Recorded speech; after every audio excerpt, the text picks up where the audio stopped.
Hey, family of faith. Hope everyone's doing well. It's Wednesday Bible study time. I just want to let you know there are some schedule changes coming. Not sure what they're totally going to be. I got an idea what's going to happen. There's going to be probably maybe 3 Bible studies in a row that are going to be in person at the church. And then after that, I think it'll be like the last Wednesday of that month. Will be open. We won't have Bible study. We'll have small group and maybe some other things going on. But stay tuned. I'm not totally sure how that's going to work out, but we're trying to map it out now. So I'll see about the online, how that's going to work. I still want to have an online presence, and we're working with our media team to determine exactly what that's going to look like. Okay.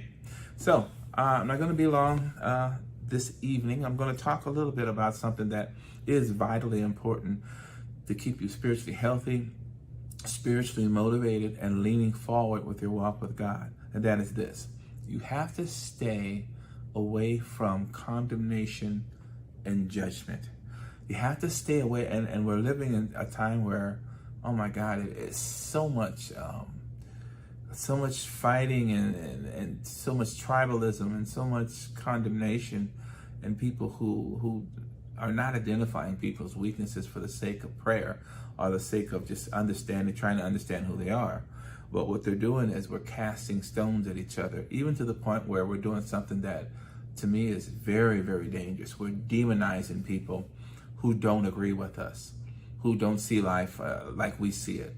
And it puts us in a very bad position. It puts us in a bad position as a nation, as a community, and inside of a company, in a family. It puts us in a bad situation because a house divided, according to Jesus, will not stand, but it will always fall. And so we don't have to worry about another country conquering us militarily or cyber attacking us until our economy fails.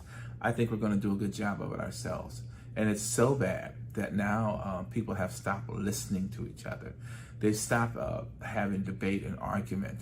And if you disagree, they feel real comfortable labeling you as the enemy, as evil, as somebody who has no value, not even to God. So that's dangerous territory, because Jesus warns that if you judge like that, if you condemn a person, if you become angry with your brother without a real cause, that you're going to be judged. And Jesus even warns that if you devalue that person, and in your eyes, he's not even worthy or valuable to God, therefore you can almost dehumanize him, that you're in danger of hellfire, of Gehenna. So anyway, I think we need to think about this, and I think we need to withdraw from picking a side. If you vote Democrat, vote Democrat. You vote Republican, vote Republican. But vote those ways on issues that have to do with bettering our community, our country. Vote your conscience. If you're a Christian, vote your morality. That's cool. But don't get into these tribes where you vilify and demonize the people that don't agree or don't vote like you vote. Okay, it's very important. I'm gonna read Matthew 7, and I can say this because, man, I have trouble with this, because I see what's going on, and I feel myself caught in between, because on the one hand, there's so much hatred. I definitely can't get with the extreme right, with the Nazis and the racists, and I can't get with the extreme left either. I'm not that liberal when it comes to morality, to where a person who is a man can decide he's not a man. He is anything he wants to decide for himself to be. I believe as a Christian that God created us a certain kind of way. And I have that right to believe that. And because I don't believe like somebody else who believes about sexual identity, it doesn't mean that person has a right to vilify me or to say I'm some kind of a bigot or something. It's not true. I just believe now, and I'm talking about how I believe is that people, for the most part, choose what they want to do. Now I'm not going to get into the scientific debate. It's not really why I'm on here right now, but that maybe is for another lesson to really talk about that. Because if scientifically people are predisposed to be a certain kind of way, despite what they are outwardly, then that's a different thing. We got to take a look at that, But anyway, I digress. I want to talk about judgment. Very important that you get out of the seat of judgment. Do not judge your brother or your sister. Do not judge people in church. They know they're sinning. If they don't know it, God will let them know. You are not the sin police. You're not to run around and check people's fruit. That is not what God called us to do. Okay, so stay away from that. I'm going to read starting in Matthew, the 7th chapter.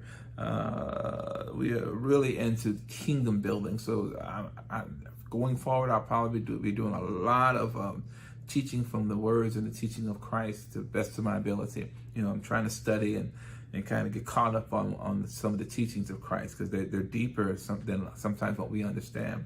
Okay, he says this: don't pick on people. This is the Message version. Don't pick on people, jump on their failures, criticize their faults, unless, of course, you want the same treatment.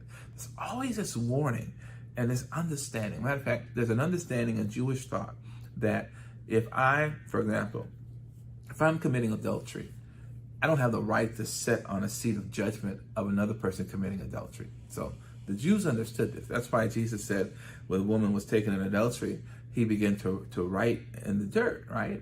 And when he did that, the Jews automatically, he took his finger and he was writing. Well, guess who else took their finger and wrote on stone? It was God, right? Gave the law, right? So when he did that, that was like symbolic of God writing the law. And so they knew that because this woman was taken in adultery, that if they were also committed any adultery, they had no right to accuse her. Because part of the Jewish mindset was you could not judge somebody when you were guilty of the same thing. Then, boy, you would fall under harsher judgment. How dare you? And so Jesus got down and he began to write. And it doesn't say what he wrote, and that's not even the point. The point is that he was writing like God was writing the law, thou shalt not. And here were people that were willing to follow what the law said and stone somebody, but leave out the part of it that basically condemned them for judging and them being in a position where they weren't worthy to judge. You follow me? So anyway, he's teaching here, and he says, listen to the Amplified Plus version. It says, do not judge and criticize and condemn others unfairly with an attitude of self-righteous superiority, as though assuming the office of a judge, so that you will not be judged unfairly. King James Version says it this way: judge not, that ye be not judged. So you don't judge, because the judgment that you have to worry about is the judgment that comes from God, the judgment from above. You don't want to be judged by God. And so don't you judge. Stay out of the seat of judgment. You don't know what a person's been through. You don't know their life history. You don't know the pain they've suffered. You don't know whether they've been violated, whether they've been beaten, whether they've been emotionally, verbally abused. And so when people go through these things in life, and maybe you haven't, you have no idea what it takes for them to embrace change when they've been so wounded in their emotional being. And I know a lot of people don't buy what I'm saying, but I know in my own personal life, some of the things that I have gone through have caused me to struggle in my Christian growth and condemn myself, because when you get hurt in certain areas, it's kind of like physically, if I broke my arm, then there's certain things I couldn't do with that arm. If I'm right-handed and I broke my arm and it's in a sling, boy, there's a whole lot of my life that I'm not going to be able to perform, And so emotionally, you have an emotional being, and when you suffer damage, there's certain things that you can't do. And so there's certain people that come to church and come to our church, and yes, they are not living up to the standards and the code that you think they should. But guess what? Get out of the judgment seat. Because once you get in that judgment seat, you kind of left the grace of God. And you need to look for a judgment that's going to come towards you. And that judgment is coming from heaven. It says, don't pick on people. Don't jump on their failures. Don't criticize their faults. Unless, of course, you want the same treatment. I want grace. I want understanding. I want forgiveness. I believe in that what David wrote, that we are born into sin. We're shapen in iniquity. I endeavor in my own heart to live a life before God that pleases Him. But I admit to you that I fall sometimes. Even in my best, think about this. In my own mind, if I did the best that I could, there's things that I don't even understand, that I don't know might offend God, that I might live. And more than that, who I am on the inside is ever changing. It's from day to day. His mercy is new every morning. Every week I learn something more about the Lord and about how to live as a Christian. And so I'm learning not to judge myself. If any man be in Christ, he is a new creation, right? I learned not to walk in condemnation, but to run to God with my failures and with my faults. Now, are some people in situations where they should be further in their Christian growth? I don't know. Maybe so, maybe not. But guess what? I'm not the judge. I preach the word. I teach the word the way I understand it. I seek God for more knowledge, and I read. I try to stay studied to show myself approved, and I dispense the word. But it's not my responsibility to check what people are doing and make sure they're doing certain things. Now, when it comes to ministry and ministering, I have an obligation as a leader of the church, to put people in positions to be successful. And I know that if a person is struggling in certain areas, for example, if I know a person struggles with money, right, I'm not going to necessarily put them on the finance board, right? I'll put them in a different place, and maybe one day that struggle, won't be there, and they'll be able to handle that position. I'm just talking a little bit of wisdom to you, and I'm telling you what Jesus taught. He taught us not to be critical. It says, a Message version, the second verse says, that critical spirit has a way of boomeranging. It says, for just as you hypocritically, this is the Amplified Plus version, just as you hypocritically judge others when you are sinful and unrepentant, so you will be judged, and in accordance with your standard of measure used to pass out judgment, judgment will be measured to you. It's easy to see the smudge. Well, the Message says the smudge, but this is the passage that says, and when you look at the insignificant speck that is in your brother's eye, but do not notice and acknowledge the egregious log that is in your own eye. Or why do you do that? Because guess what? Judgment blinds you. When you decide to judge others, that means that, guess what? You are putting yourself in a position of superiority, which means that you are blind. Because if you really want to be blessed, blessed are the meek in spirit. Blessed are the humble. Blessed are the lowly. Blessed are those that mourn. Blessed are those that cry. Blessed are those that are persecuted and talked about because they serve the Lord, because they want to live for Him, right? So if you have the nerve to judge and stand in the place of judgment, oh my goodness. And man, we have to pray every day about this, because there's something inside of us that wants to kind of feel better by taking away from other people, right? Addition by subtraction. That's what we do. And that's what Jesus says, don't do. I don't want it. He's emphatic about this. This is important to him. Don't judge. If you're judging somebody, stop. If they have issues, if they have faults, it is their fault. If they offend you, forgive them. If they persecute you, pray for them, right? If they insult you, right, serve them. That's what Jesus is saying. And this is some hard stuff to do, especially because we are arrogant. And you know what? We take things very personal. To take something personal when somebody offends you means that means that you feel like this person has offended you and they've taken something from you, or they don't see who you are. They've disrespected you as a person. So obviously they're belittling you. In other words, in order to really take things personal where you hold grudges, you have to have a bad self-image. Somewhere on the inside of you, you're not comfortable with who you are. You don't see that you're fearfully and wonderfully made. Therefore, when somebody says something bad about you, it hits you, it takes it to your heart, because you already feel bad about yourself, and they press a button, and then you hold a grudge, and you want to get back at them for what they said or what they did. But if you feel good about yourself, if you're confident It's kind of water off a duck's back. Yes, you feel it, but it rolls off, because guess what? Nothing they can say and nothing they could do can take away from what God has given you and how God has made you. And you can rest in that. If you can rest in that, you can stop judging. Let's go a little bit further. It says, it's the whole traveling roadshow mentality all over again, playing a holier than thou part instead of just living your part. Wipe that ugly sneer off your face, and you might be fit to offer a washcloth to your neighbor. That's the Message version. I love the Message version. The other Amplified says, you hypocrite, you play actor, you pretender. First get the log out of your own eye, and then you will see clearly to take the speck out of your brother's eye. And of course, the King James Version, thou hypocrite, first cast out the beam out of thine own eye, and then thou shalt see clearly to cast out the mote out of thy brother's eye. So check this out. If you're judging, you got a log in your eye because you're blind.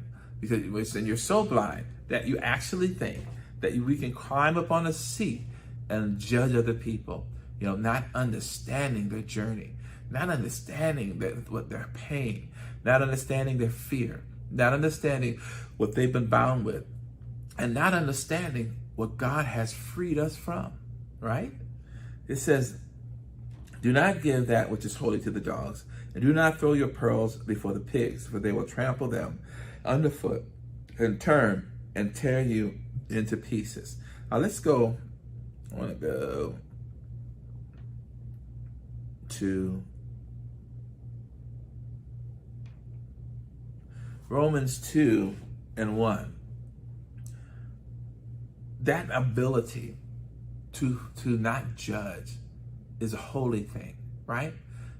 And you are holy. We're called priests and prophets, people of God, salt of the earth, right?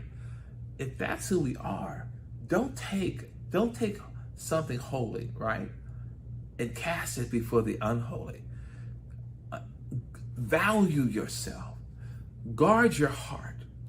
Out of it, the Bible says in Proverbs, flow the issues of life.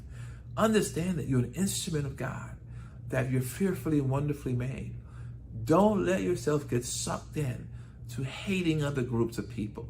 Don't get yourself get sucked into this tribalism, this otherness, this other church, these other people that don't look like us, these rednecks, these Negroes.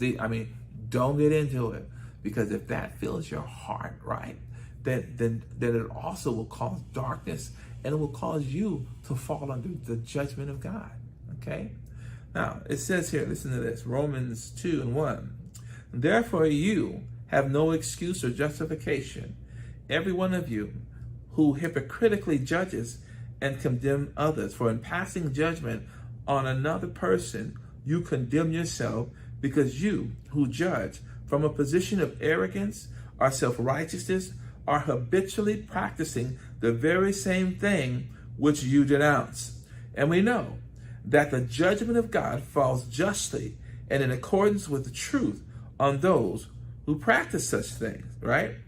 But do you not think this, O man, when you judge and condemn those who practice such things, and yet do the same yourself, that you will escape God's judgment and elude his verdict? Listen to the Message version. You didn't think this, did you? That just by pointing your finger at others, you would distract from God's seeing all your misdoings and from coming down on you hard. Or it says, you didn't think, did you?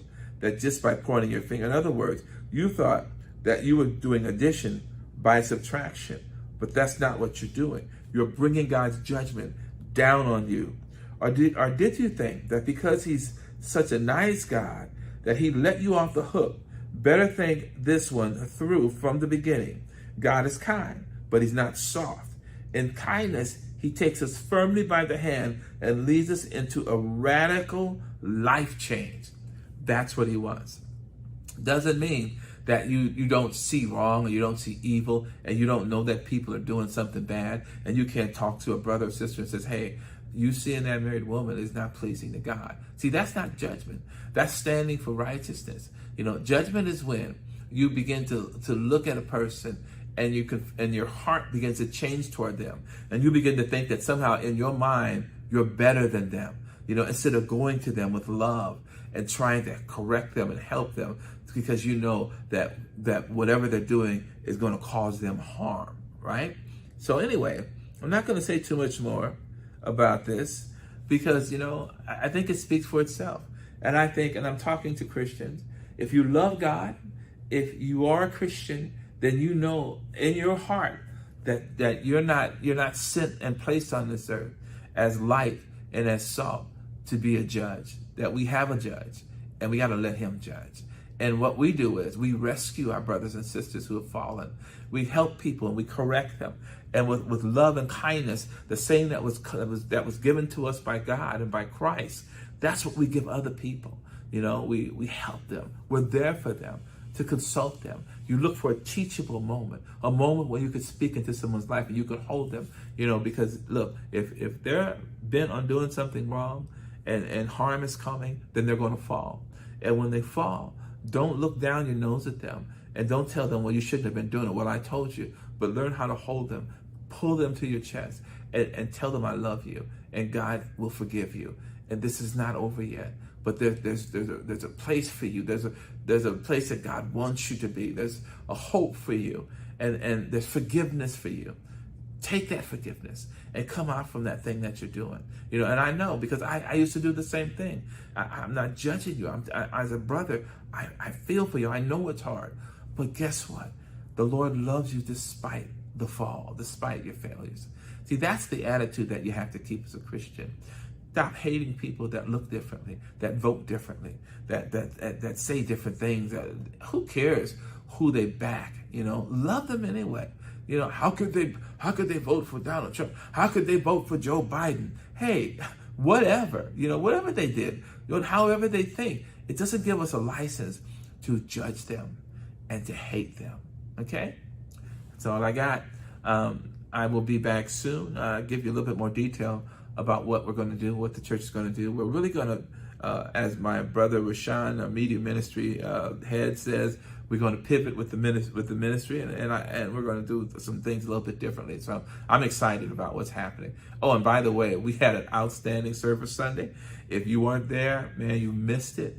I mean, it was awesome. First, it was just awesome to be back with people. But man, the atmosphere and the worship and the praise, it was just off the chain. The praise dance, you got to go back. The praise dance, I think they recorded that.